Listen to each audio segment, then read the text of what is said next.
Апартамент 14, сграда младост 4, 95 квадрата чиста жилищна площ, 110 с общите части. Влизаме в голямо обширно входно антре, веднага в дясно баня с туалетна и място за вграден гардероб. Съответно срещу входната врата имаме две спални, като всяка една от тях е от по 15 квадратни метра. Изложението тук е запад, като от една от спалните се излиза на обща тераса с дневната. Съответно, в ляво от входа имаме втора баня с туалетна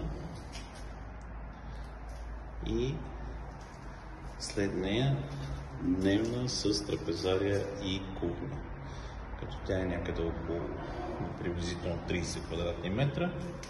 Доста обширна, можете да видите разпределението на схемата към апартамента. Съответно тук имаме изложение юг и запад.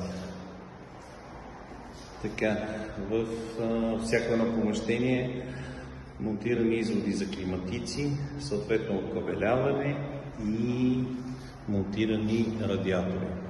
Ще има, все още не са монтирани.